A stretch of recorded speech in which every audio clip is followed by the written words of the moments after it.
Salam sejahtera. Saya Raja Puteri Atilia Raja Harun dan kini saya berada di bahagian pemakanan Kementerian Kesihatan Malaysia. Tujuan saya berada di sini adalah untuk mendapatkan selayang pandang mengenai bahagian pemakanan dan perkhidmatan pemakanan di Malaysia. Bahagian pemakanan merupakan satu bahagian di bawah Program Kesihatan Awam Kementerian Kesihatan Malaysia. Objektif bahagian ini adalah untuk menilai dan memantau taraf pemakanan masyarakat, mempromosikan amalan pemakanan sihat dalam kalangan masyarakat, mencegah dan mengawal masalah pemakanan yang berkaitan dengan kekurangan dan berlebihan zat makanan. Program dan aktiviti pemakanan yang dilaksanakan adalah berpandu kepada dasar pemakanan kebangsaan Malaysia dan pelan tindakan pemakanan kebangsaan Malaysia di samping dasar, strategi dan pelan jangka panjang dan jangka pendek negara seperti Rancangan Malaysia dan strategi global seperti Matlamat Pembangunan Mampan atau Sustainable Development Goal SDGs.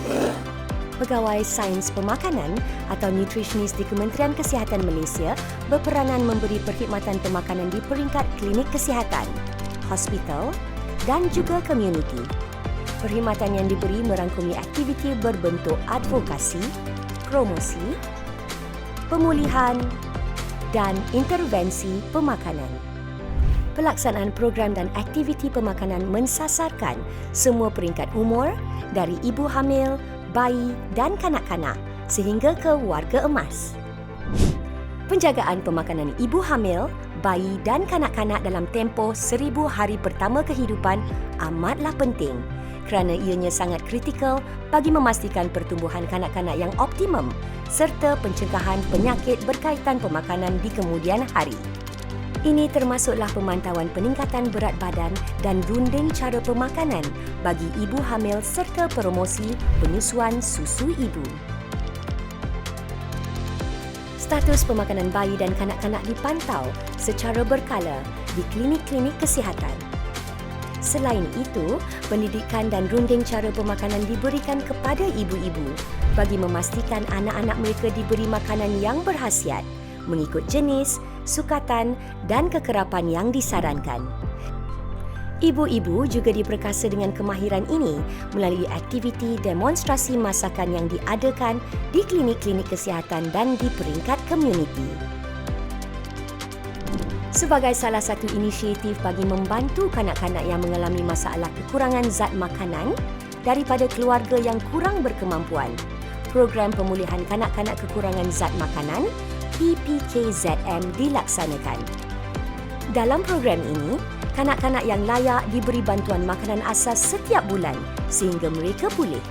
Program yang mensasarkan kanak-kanak orang asli atau pribumi di kawasan yang bermasalah turut dilaksanakan dengan penglibatan komuniti setempat.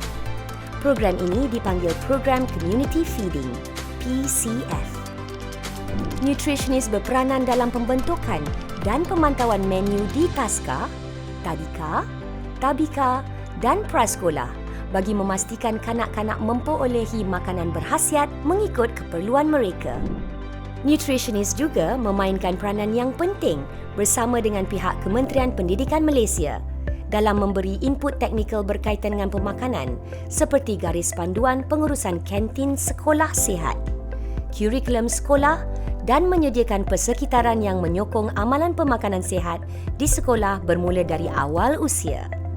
Melalui bimbingan nutritionist, pakej makanan berkhasiat turut disediakan kepada pelajar di semua sekolah yang melaksanakan program hidangan berkhasiat atau HITS. Selain itu, inisiatif cara hidup anda terbaik atau sihat turut dilaksanakan dengan kerjasama Persatuan Ibu Bapa dan Guru iaitu PIBG bagi menangani masalah obesiti di kalangan kanak-kanak sekolah. Bagi menangani isu pemakanan dalam kalangan orang dewasa seperti masalah obesiti, pelbagai aktiviti advokasi dan intervensi yang interaktif turut dijalankan seperti program intervensi di tempat kerja kepada individu yang berlebihan berat badan atau obes yang dikenali sebagai program pengurusan berat badan Trim and Fit. Inisiatif penyajian hidangan sihat semasa mesyuarat PHSSM yang dilaksanakan bagi mewujudkan persekitaran yang menggalakkan pemakanan sihat di tempat kerja. Inisiatif ini merangkumi pelabelan kalori, pengasingan gula daripada minuman panas dan hidangan buah dan sayur serta air kosong. Di peringkat komuniti pula, Pusat bagi Penyebaran Maklumat Pemakanan kepada Masyarakat telah dibangunkan, iaitu Pusat Maklumat Pemakanan atau PMP dan Dapur Sihat Masyarakat atau DSM. Bagi mendidik masyarakat mengenai pemilihan produk makanan yang lebih sihat, terutamanya yang kurang gula, garam, lemak serta tinggi kandungan serat, aktiviti promosi pemakanan di pasaraya turut dijalankan oleh nutritionist. Kolaborasi dan kerjasama secara berterusan dengan pihak industri makanan juga telah diberi penekanan. Antara usaha yang dijalankan adalah inisiatif logo pilihan lebih sihat, Healthier Choice Logo, HCL. HCL memudahkan pengguna membuat pilihan yang bijak dengan mengenal pasti produk yang lebih sihat dalam kategori makanan yang sama.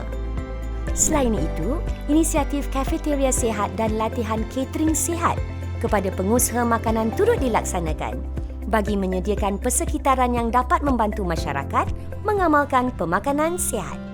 Nutritionist turut aktif menjalankan advokasi pemakanan melalui pelbagai medium, termasuk ceramah dan pameran, media sosial seperti Facebook, Instagram, Twitter dan YouTube, serta di media arus perdana yang lain. Ini bagi memastikan penyebaran maklumat pemakanan yang meluas. Jalinan kerjasama yang melibatkan pelbagai pemegang taruh dilaksanakan secara berterusan. Ini termasuk aktiviti-aktiviti sempena sambutan Minggu Penyusuan Susu Ibu Sedunia, Bulan Pemakanan Malaysia, kempen kurangkan gula dan kempen kesegaran kalori di kawasan rehat dan rawat. Sebagai peneraju pemakanan dalam negara, kami beriltizam untuk mewujud dan menyediakan perkhidmatan pemakanan yang berkualiti untuk penduduk Malaysia melalui perancangan yang strategik, pelaksanaan yang efektif, pemantauan dan penambahbaikan yang berterusan ke arah meningkatkan taraf pemakanan individu dan masyarakat. Untuk mendapatkan maklumat lanjut mengenai bahagian pemakanan dan ingin berinteraksi dengan nutritionist di Kementerian Kesihatan Malaysia, sila layari laman sesawang dan media sosial bahagian pemakanan seperti yang tertera.